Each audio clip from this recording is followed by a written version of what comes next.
of the artistic director of the Center of Contemporary Arts in Tashkent in Uzbekistan. Beyond that, Sara as well has an incredible curatorial career before that in New York and all over as well. But she's actually a Londoner as well, beyond that. Punk Orientalism in itself is a very interesting as well frame for what Pushkin House does in the context of the discourse program. It is the project that is approaching a very important element of the critical program that we set ourselves to engage with in here in the Pushkin House, which deals with the remnants and the legacies of the variety of Russian imperialisms, contemporary, historical, as of now, and the role and importance of the non-conformist practices in addressing those power elements of reality in that region are very, very important historically and important today. And what Sara, I think, highlighted incredibly importantly, that the idea of non-conformist practices as well, and punk, as well as the resistance to the authority, primarily referred in the art historical canon on the West as something that was born in the West and something that existed within the, let's say, First World. But actually within the Soviet context, within also the Central Asian context, there were a lot of and variety of different innovative ways and strategies that artists used when they approached basically the oppression and the frame in which they were finding themselves. And it both considers the reality of the post-Soviet space, but also the Russia, contemporary Russia, such as some, for example, artists that Sara refers to in the book are coming from Caucasus, and their practices are really incredible too. So first question I would like to ask to Sara, actually, how did you arrive to this project in the first place, and where did it start, actually? How did you arrive to the frame of it? Because indeed, the idea of Orientalism as such is primarily referred to in the context of the Western, let's say, attitude to the East, while the this sort of expanding empire of Russia in first and then of Soviet Union is somehow cited in a different way in there. So how did you come to this comparison?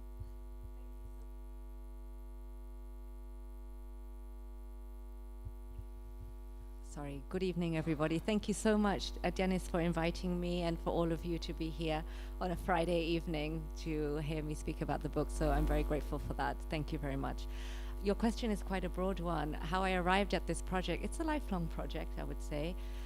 You mentioned very correctly that I'm a Londoner. I was actually born in London, which is the punk reference. It sort of comes from that sort of ideology growing up in the sort of shadow of the 70s and the 80s that was sort of really informed my practice. It was very important for me, particularly the sort of very seminal events of 1979. It was the year I was born also.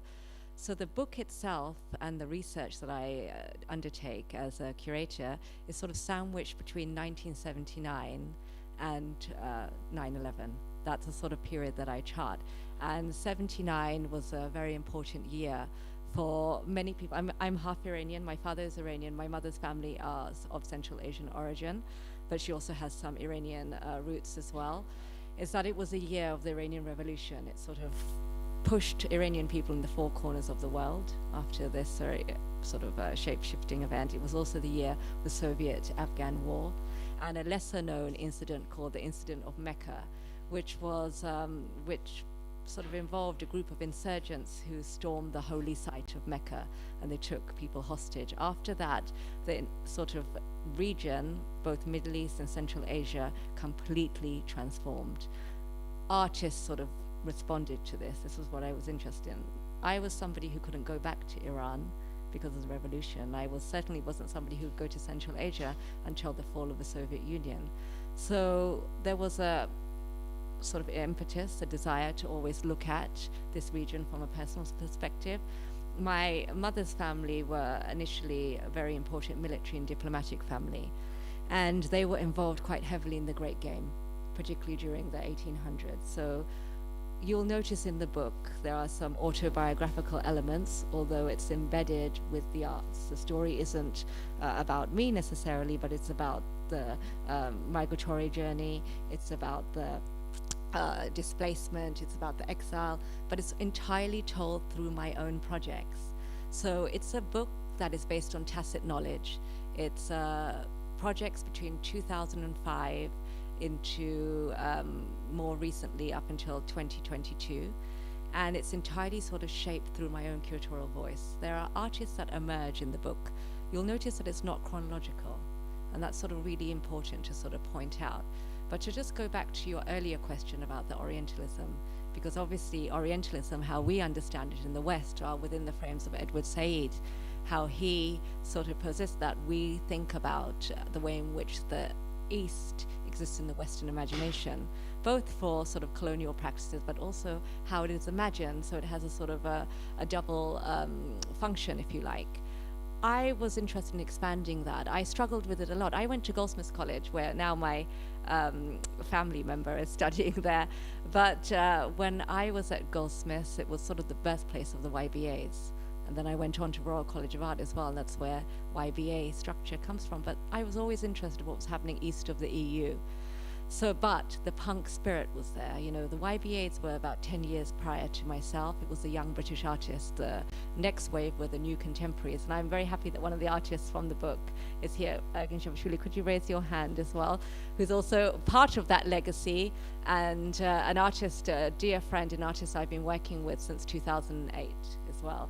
So the artists really drive the narrative. So as you look at the book, you'll notice something in the index. It's the artists keep coming up in different chapters. It's not driven necessarily by, it is thematic, but the artists play a very central role in this art history. So the idea of Orientalism, I wanted to expand on it from the Edward Said definition to think about it within an Eastern context. You know, having this mixed ethnicity, but also somebody working within different geographies, different topographies. I mean, I worked a lot in the Arab world as well, in West Asia.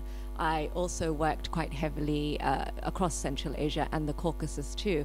But I was interested in mixing the geographies, creating situations with artists and projects where we could sort of remix many ideas. So the Punk Orientalism was born as a form of bricolage, which is really what essentially punk is. It's about taking disparate ideas, joining them together to create entirely new meaning, which is a little bit different to what collage is, because collage is like, you know, taking different ideas, bringing them together in a sort of mixed idea, but bricolage has intention. You know, punk already exists. I didn't invent punk, and I certainly didn't invent Orientalism, but joining them together created a new rubric. It created a new thematic and curatorial framework that 20 years ago established an umbrella for my own curatorial practice, which then finally was, everything was then culminated into the book. Sort of it came together in that way. And maybe you could walk us through some of the examples of the artistic practices as well. Behind you, actually, you see some of the artists who are referred to in a book as well, and maybe some examples exactly of the making the connection between the regions that normally are referred to as something completely geopolitically different. Because also what is very interesting about what you say, I think what's interesting about the curatorial platform, that it does break through the perceived natural borders that are communicated through geopolitics and show actually the intercultural and transcultural connections that are both transhistorical as well, and the roots way deeper into the cultural interconnections between the communities that are completely ignored by specific forms of the imperialism. So maybe I'll phrase it like that. What are the most maybe surprising connections that reader could find in the book? Okay, what I want to sort of stress here before I answer the question is that, you know, obviously when we think about post-colonial discourse, we're working within decolonial frameworks now to sort of think through what the legacy of colonialism was. But I actually believe that we cannot think about the sort of post-colonial without thinking about the post-Soviet. For me, that they run concurrent, they're sort of parallel ideas, and they also crisscross as well. I mean, the Soviet Union, it was an imperial project. It had a very different function to colonialism. It still allowed republics to have some degree of autonomy, yet the headquarters was elsewhere. It was in Russia proper, if you like. You know, it was in Moscow. The functionality or the sort of operations were happening from there. It is important. Imperialism has a very different, you could argue it's a very clever form of colonialism as well, because it gives a facade of some degree of autonomy. But you know, it's a complex legacy, I will rather say that. And artists have allowed me to sort of sift through this history in a very, very interesting way, one that theorists and historians have not allowed. So that's been really, really important to underscore. I mean, as an art historian, you know, I've been sort of exposed to all different types of methodologies and theories through my education. However, the education that I was exposed to through artist studios, visiting artists, having those relationships. You know, a lot of people ask, why are these artists, you know, they're coming up in every chapter, but you know, it's not as if we're discussing the same idea.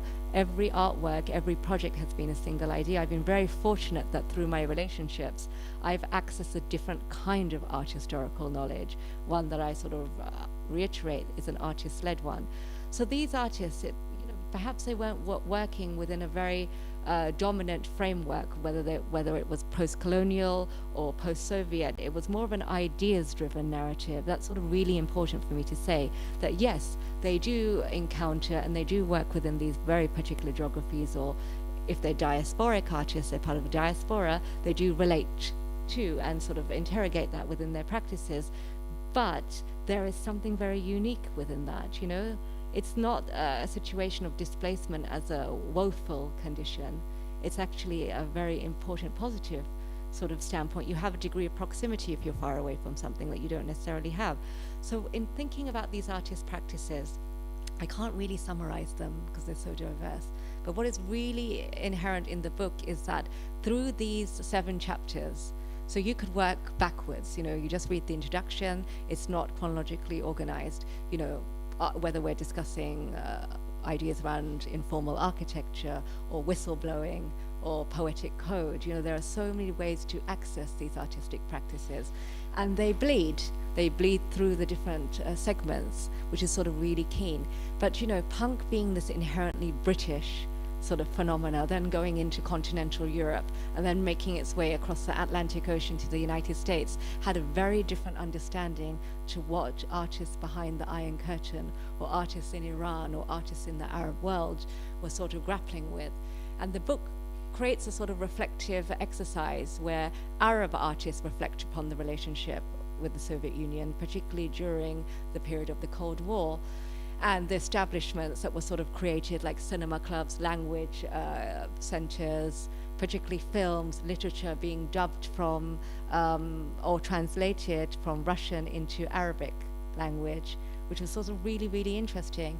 And then you've got this sort of complete opposite going on in Iran, where Iran is the eyes and ears of the United States during this period. You know, on the Caspian shore, they're having a very different function, you know.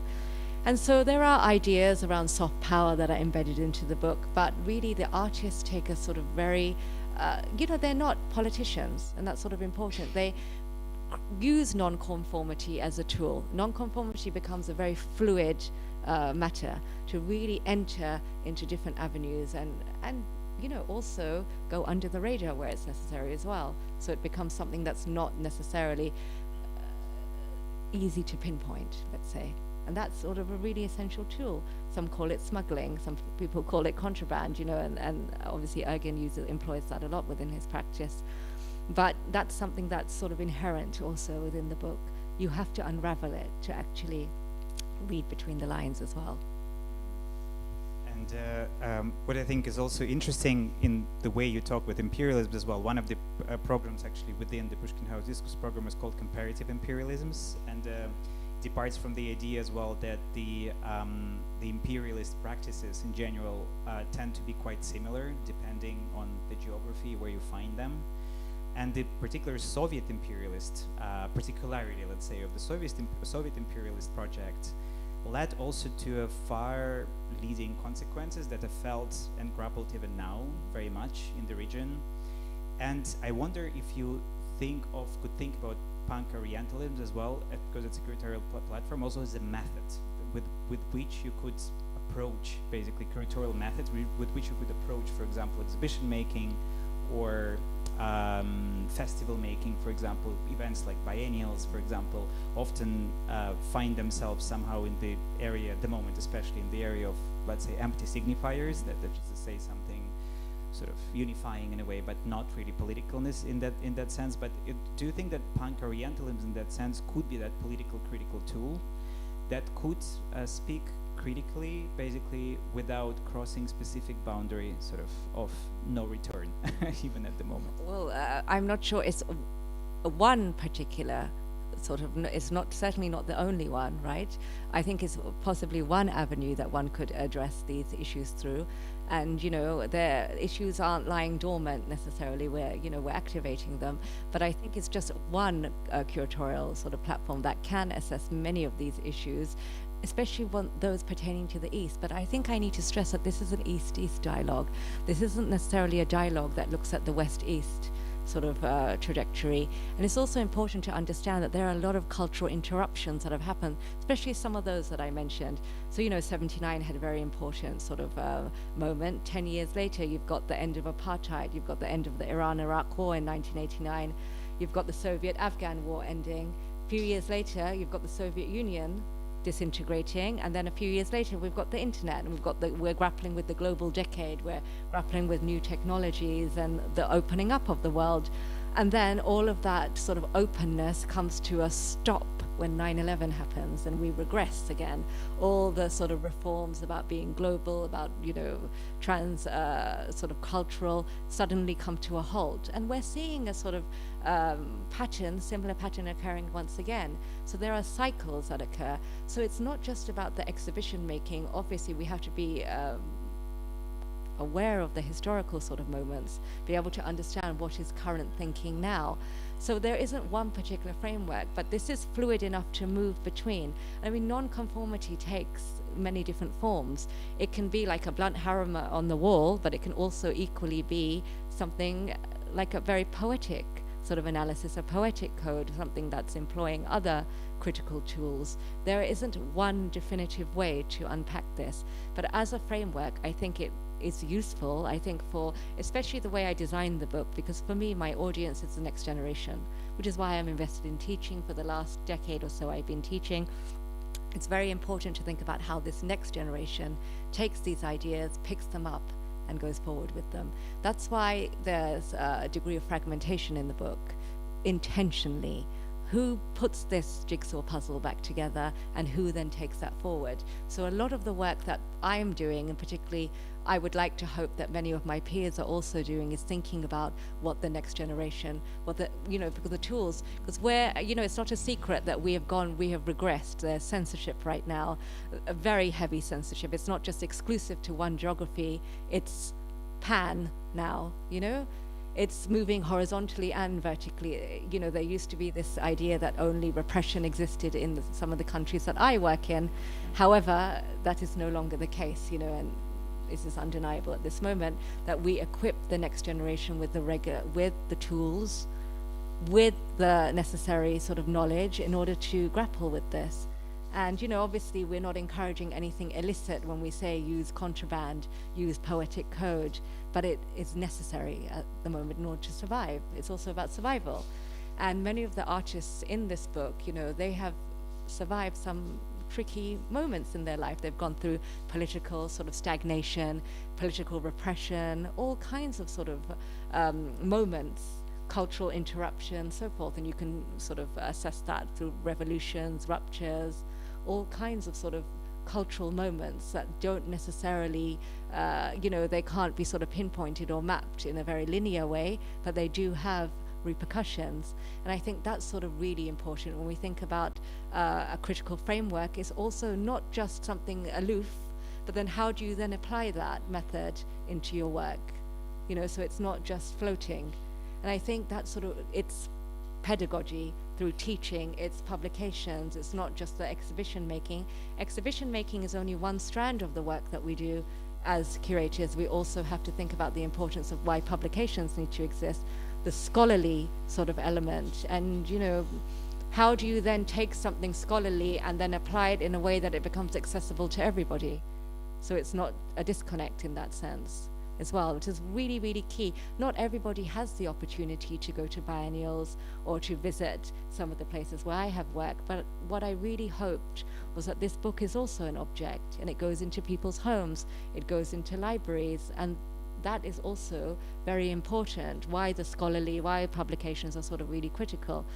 Many people are not familiar with these artists unless they're part of an international sort of discourse and they're keeping up with that. But then the book allows them then to go a little bit deeper to research. It's also part catalogue. It's art history, but it's also part catalogue, and it allows that functionality. It allows for circulation. Do you see the expansion of the project also as an opportunity as well? The next, for example, the new generation of the artists becoming now important as well in non-conference practice, not only fun as well, and it's also academically it's pretty interesting that of course like with very many different resistances, let's say, as soon as you academize specific things, you sort of crystallize them and pinpoint them to the wall and they become fossilized. Do you think that's do you think that this might be a danger as well with the academization of the idea of punk as well?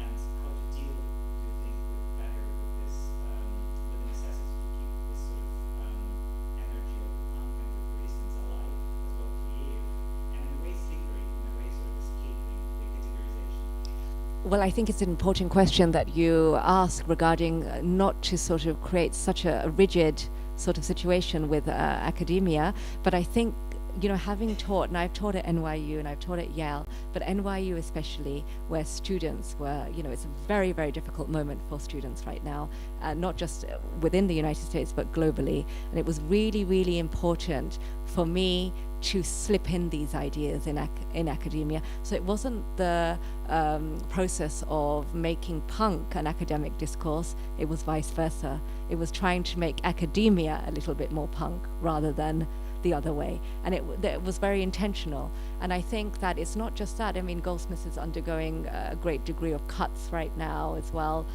And you know, corporatization as well. Absolutely, corporate sort of culture slipping in. It's completely anti-punk.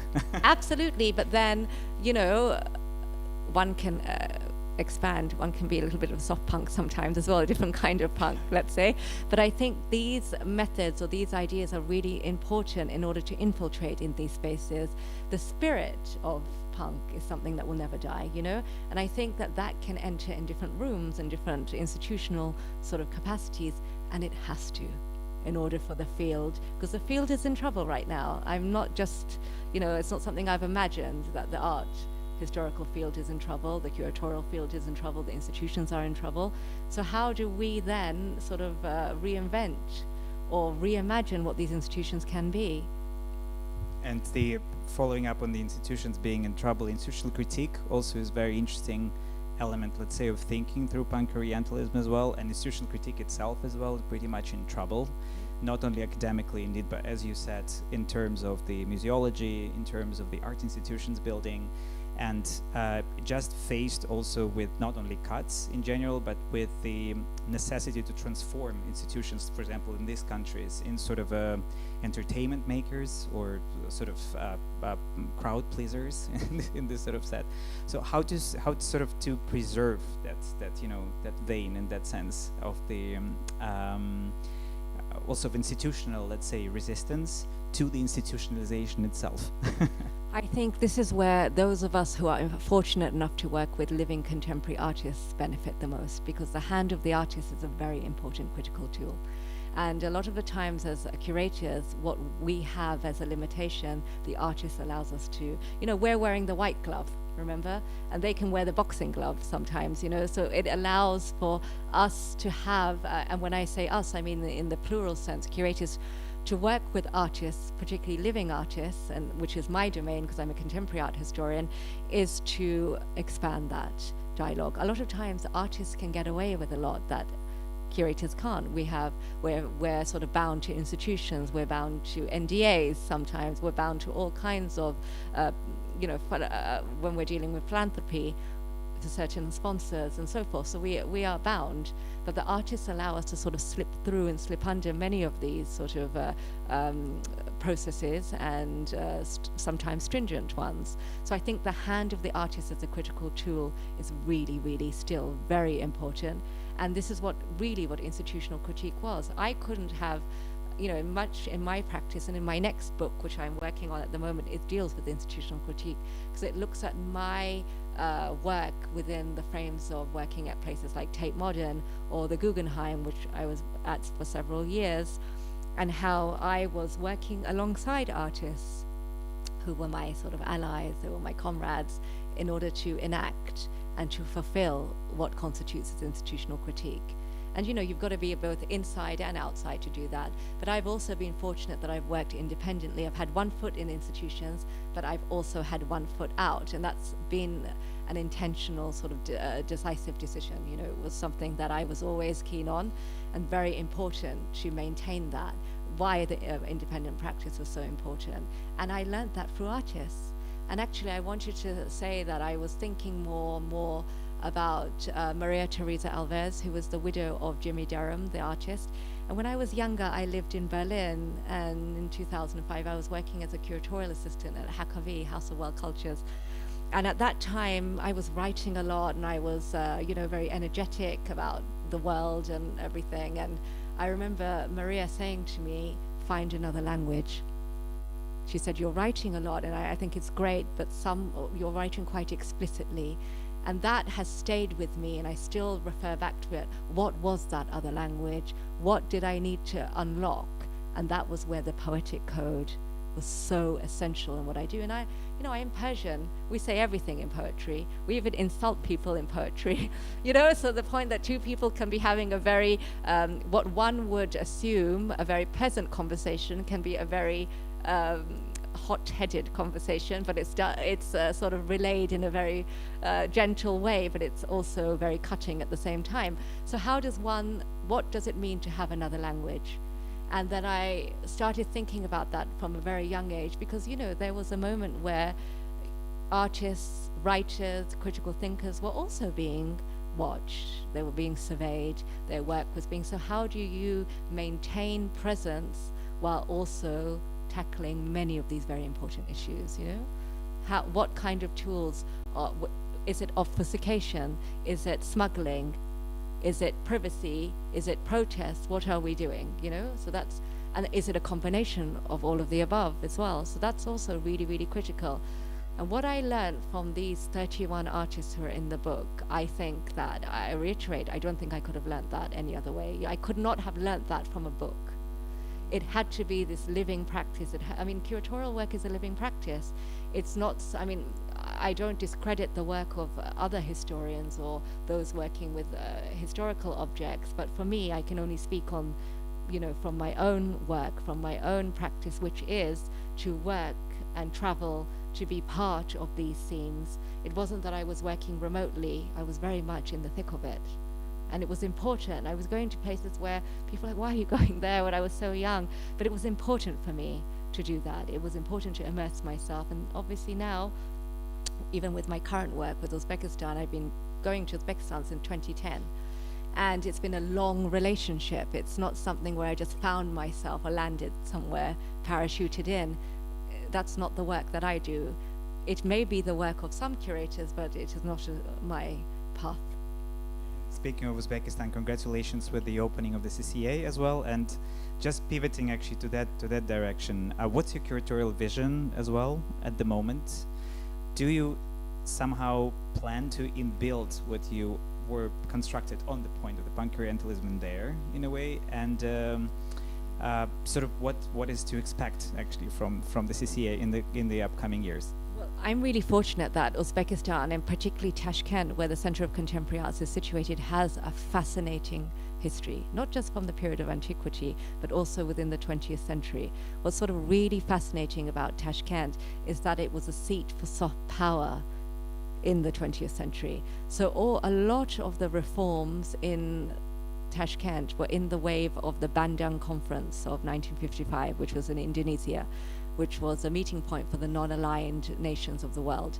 And in this conference, Latin American colleagues, Asian, African, were all present, but somehow people from Soviet Union were not present in the Bandung Conference. And I think the Soviet Union's headquarters saw that there was something racially hierarchical there.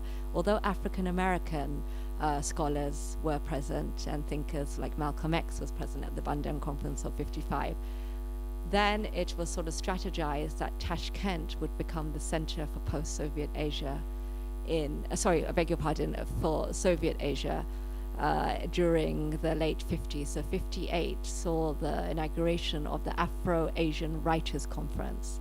But, and then what followed suit was a major 30-year film festival of international films. But just to sort of go back a little bit, there was a sort of unofficial history as well, that in the late 20s, Langston Hughes, the poet laureate from the Harlem Renaissance, found himself in Uzbekistan and Turkmenistan by accident, because he was invited by Soviet Union at a time when the West and its allies, so America and Europe, hadn't recognized the USSR as its own entity. So they were making a film about how bad life was during the Jim Crow era in the United States, and invited a group of African-American luminaries to be part of this film. All of a sudden, America recognizes USSR. They drop the film project. Langston Hughes gets on the Trans-Siberian Railroad and comes to Uzbekistan and Turkmenistan. There he's picking cotton. There he spends several years translating local poets into English language. Yet this history is somehow missing from his own sort of narrative and the way America has crafted the narrative of Harlem Renaissance. Yet he has published his own memoir, travel memoir, of his time in Soviet Central Asia, which is in the library in Yale as well, and it's featured in the book. I sort of touch upon these sort of, and it starts to bleed outside of Central Asia and the region. It starts to look at the United States as well and these relationships. So when Tashkent became this seat in the late 50s and going into the 60s for soft power, and particularly cultural diplomacy started playing a huge role. You saw the advent of museums, you saw the advent of film, film festivals and screenings happening. And this is something which was about the global South solidarity. But then again, 2/3 of the world never looked to North America and Europe to define themselves. They looked to the Soviet Union, which was sort of really critical for me. And my own work, it's part of this East-East. So when I was invited to take up this position in Tashkent, I proposed this. And it was really important now, because if you think about the reconfiguration of the world today, the center is no longer North America, Europe. It has shifted.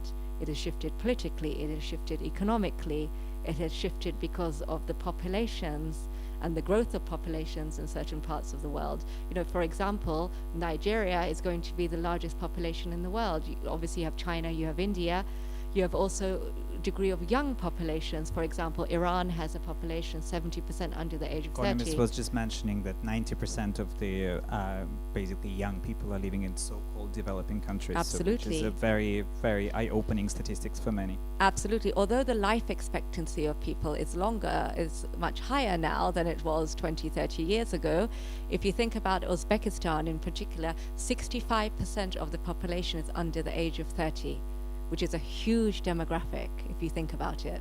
And that's sort of really interesting. So this East-East dialogue was really, I wanted to think, okay, I don't want to replicate it, but I want to draw from actual art historical moments from the 20th century, but then invite artists, contemporary living artists, to then reimagine those histories. So much of the work that you'll see in the coming year and the years to come at CCA will be sort of part of this legacy. What is this South-South dialogue, and what does it mean in the 21st century? When we're thinking about global solidarity, I'm not saying that we're southering Europe and North America, but we're certainly thinking about what it means for solidarity and thinking of more horizontal trajectories rather than those that are vertical. So we don't have this vertical art history. When you've had any culture of interruption, you can't have this very, what do they say? After 79, everything is postmodern. How do you then transport this very Western ideology and thinking around art historical discourse of what is modern, what is postmodern, what is contemporary, when countries are still grappling with modernity, they're still going through industrialization. So this is very important key. So that's why the 20th century is very critical in what I'm doing. We don't really need to go too far back into history to understand the current condition. It is the modern period which is so essential in what we're doing and what we're thinking as well, because that was the moment. It was a moment of hope. It was a moment of reconfiguration. And yet somehow many of those ideas have lost their way. And I think that's really critical in the work that I'm doing and I hope to do. And obviously it's not just a monologue, it's not just my voice. It will be relying on guest curators, artists, and other thinkers, you know, and also interdisciplinary practices, cross-disciplinary as well, music, dance, theatre, also really, really key as part of this dialogue, not just within the sort of framework of contemporary art and visual culture, but expanding.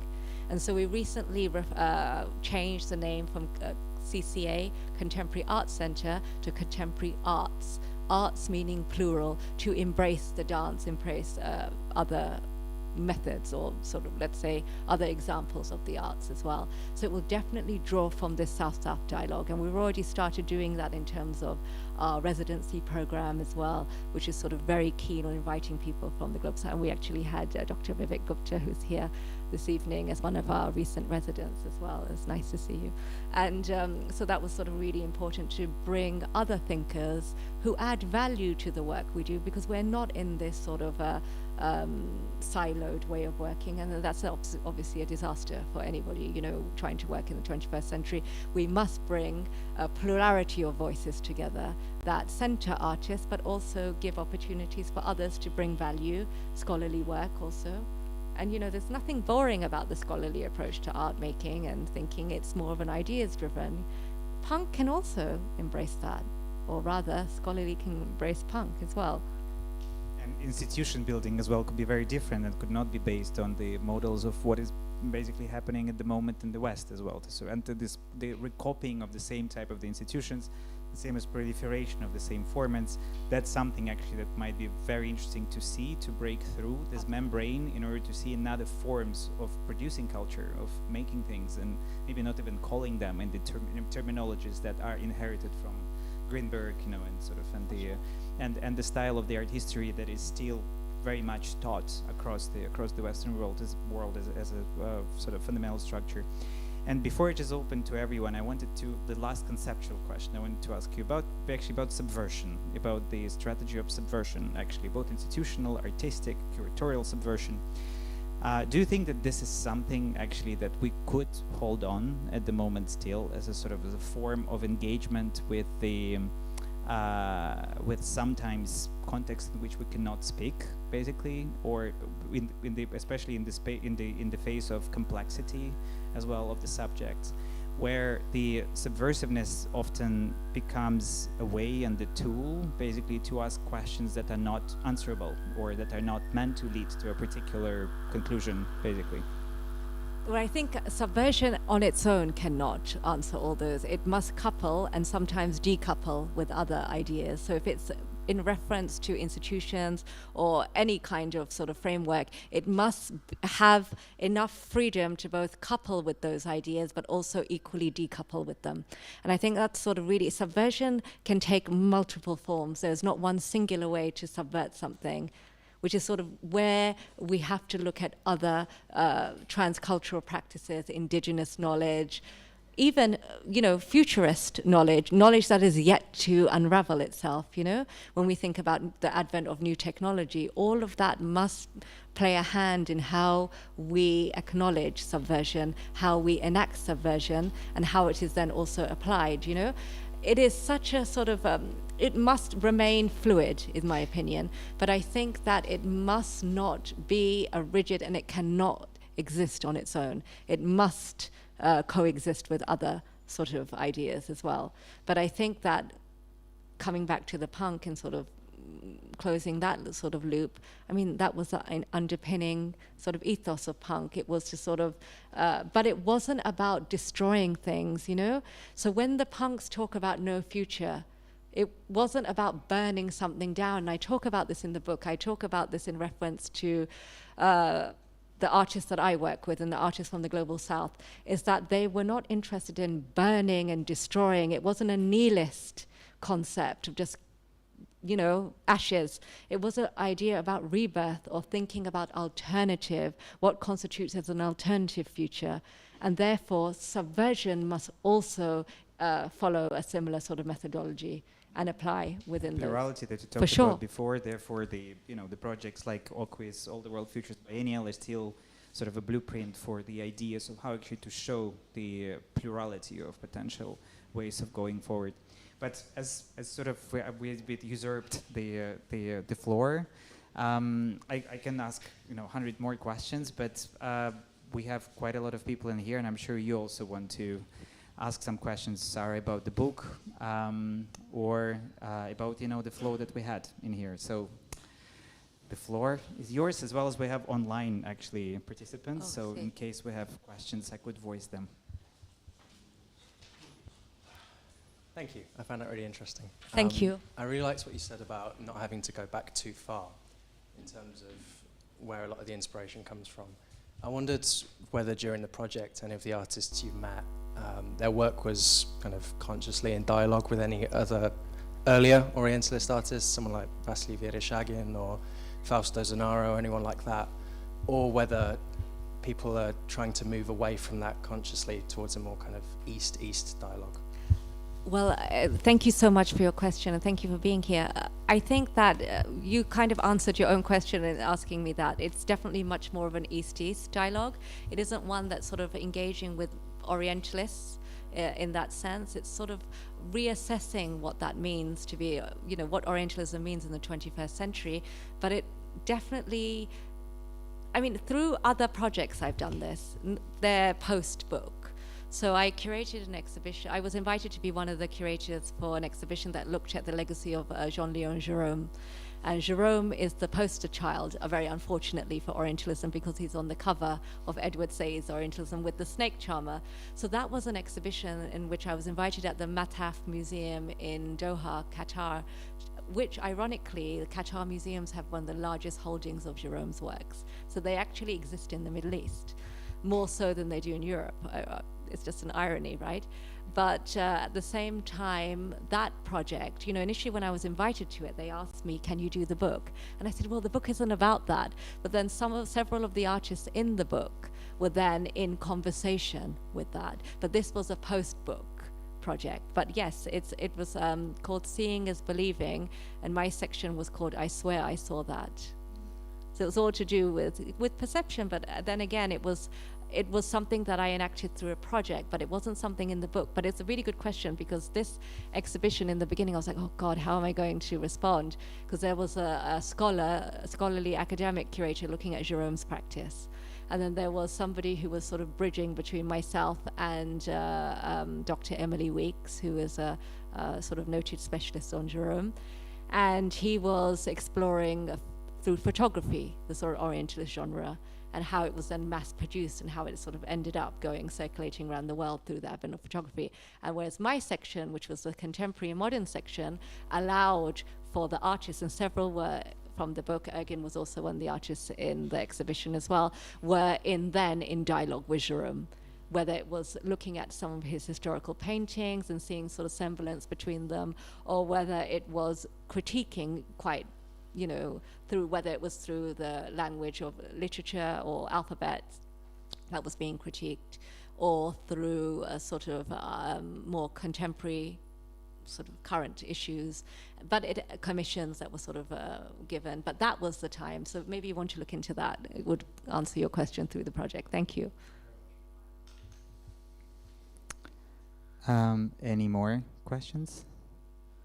Okay, I'll ask a question while the audience is thinking about the protest art, actually, as well, and the political art, let's say, the position of what is called the political art, because it's a very slippery slope in itself. And actually, we have an expert on the subject here, Diana from the UCL, and I was wondering, how do you position the Punk Orientalism, let's say, in relation to the political art, to the particular statements of political art, basically, if the artist actually produces politics through the action? Most definitely, but it's politics with a lowercase p, not with a capital P. So that's sort of something to emphasize, that yes, there is a political sort of connotation there, but it's definitely with a lower, not capital P, lowercase p. Anyone else?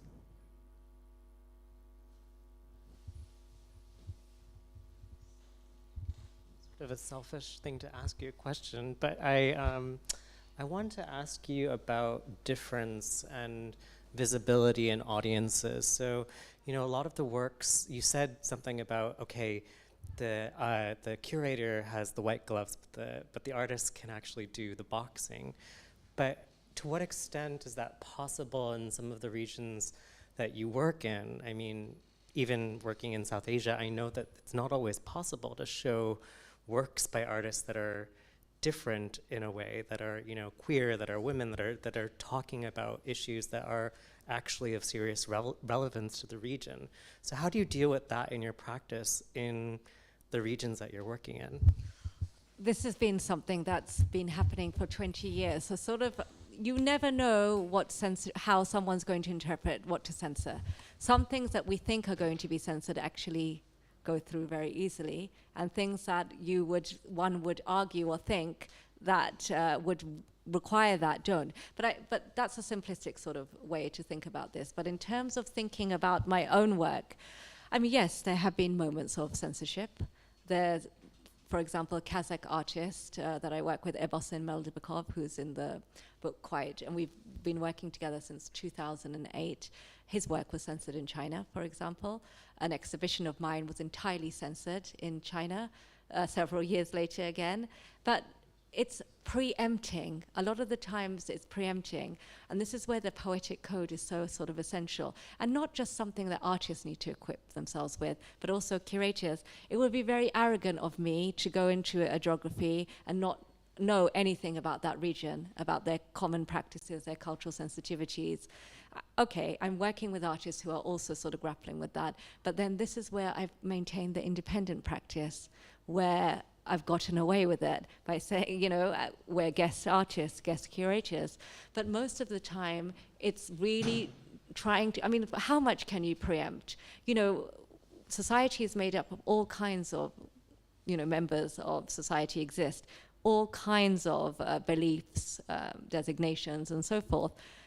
People need to get over that, number one. You know, I have to say that there are queer people exist, other people with disabilities exist, and so forth. This exists, but what is the time to be like a blunt hammer again, and what is the time to just exist and do the work?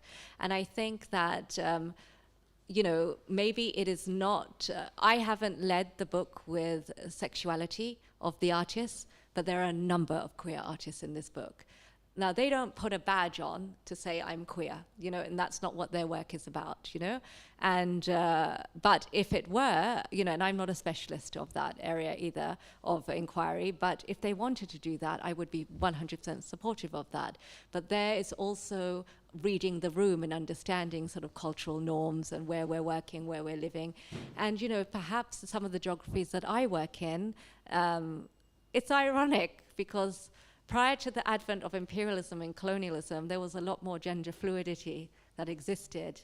So if you want to look a little bit west to why we're a little bit behind in that sense, you know, that should also answer the question. But prior to the advent of imperialism and colonialism, there was a lot of gender fluidity. Like, for example, in my language, in Persian, there's no gender. It's just u for he, she. So clearly, that signifies something, that if there is no particular designation for he, she, that says something. But I think what's sort of really, really important to think about is that it was something unspoken, it was natural, it was normal that there was a third gender existed. You know, it wasn't this very sort of, you know, this became in opposition to Christianity, really.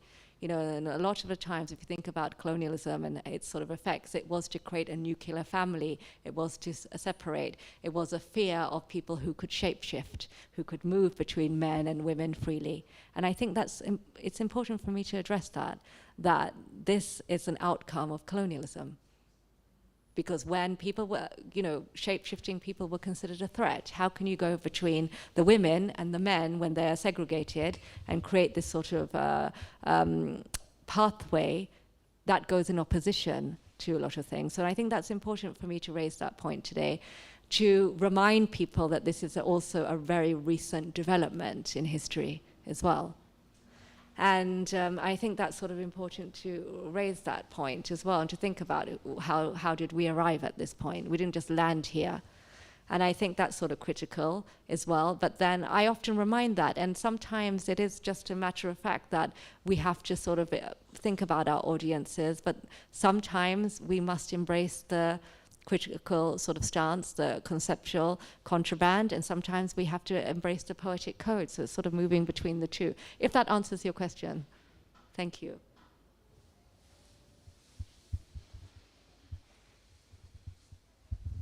Thank you, Denis, and thank you for your talk. I wanted to ask a little bit more about institutional critique. You were talking about it with reference to your work in general, but if you perhaps could elaborate a bit on how CCA Tashkent and the residency program and your work in Uzbekistan, whether you wish for that to be embodying a form of critical, well, to be functioning as a critical institution in some way, or maybe even a punk institution in the context of contemporary Uzbekistan and Central Asia and beyond. So is there such an aspiration, and if so, how?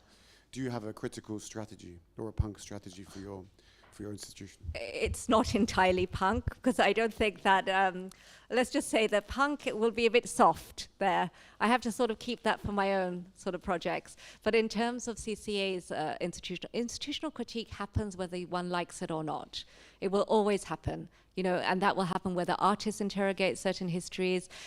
What is sort of really interesting about the building of CCA is that it's an imperial era building. So it's even pre-Soviet. It's imperial Russian era building that was sort of produced. It has this Nikolai brick referring to the then monarch as well. And then it was functional during the Soviet period as a tram depot and petrol station. So it had a really interesting function. Yet it's imbued with already a sort of history, and now artists are going to come in and sort of recreate that history. We're also working with Studio KO, and this was already decided. This was decided by our chairperson, Mrs. Gayan Omarova, before I even joined the organization. So I've inherited this project in terms of its shell and its structure, but the content, of course. But again, I mentioned that we have a really young population. It's 65% of the country is under 30, and we're walking distance from schools and universities. So that is going to be the major demographic that's going to come in. And one of my first hires at CCA was a music curator, not a contemporary art curator, because music was a way that I could bridge a lot of these gaps and bring in this younger generation, and they seem to warm to that very much. And through that, it will be, the interest will peak. But I think that I have to also embrace the intergenerational aspect. It's not just about what I want, of course, and the institutional sort of critique. It's also what this next generation wants. How are they going to sort of grapple with art and culture? Because if you think about Uzbekistan, it isn't just the CCA Contemporary Art Center. We actually have a Biennale there right now. And one of the artists is also here. Aziza Kadri is also here. I think she's in the back, who's also a participant in the current Bukhara Biennial. So there's also an open-air museum, if you think about it, which is what Bukhara is, what Samarkand are. These are ancient cities that have been resurrected in terms of a Biennale. So it's not just that. It's not everything's concentrated in Tashkent with CCA. There's also a future museum, national collection, Tado Ando design. So it's going to be far more widespread. And, we're not the only ones in Central Asia. We also have our neighbors in Kazakhstan and elsewhere that also have contemporary art centers. And as colleagues, we also look to what everyone else is doing. We're not going to be navel gazing the whole time and looking at ourselves. So I think it's not just me. It's a group. It's a team, a mass, if you like, at some point. Thank you. Any more questions? I wanted to ask a question. You mentioned I don't mean to put you on the spot, but you're a colleague from UCL, and you mentioned that she has very interesting research.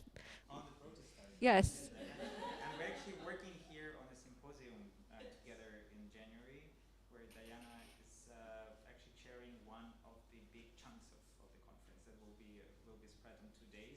Micro Calendar is 15th, 16th of January. It's going to happen here in Tashkent House and the UCL as well. And it's a co-production of the UCL and School of Slovenian History Studies together, to which Diana is belonging to. And does it look at Central Asia? Okay, very good.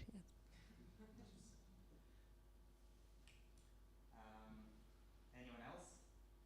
Or shall we switch to the more social part of the evening? The book, Punk Orientalism, is on sale downstairs, but you have to hurry because only 10 copies available. It was not possible to get it. Sara will be happy to, I hope, sign it. Of course, with pleasure. I'm sorry, I never thought that a niche book like this would almost sell out. When I wrote the book, it was a lot of people, you have to finish the book, Finish the book and put it out there in the world. I thought maybe, some people are going to really like it, but then I didn't realize it would go. Then again, it's the object. And that's what makes me very proud and happy. Yeah. Thank you. Yeah. Thank you so much, Sara. The bar is open.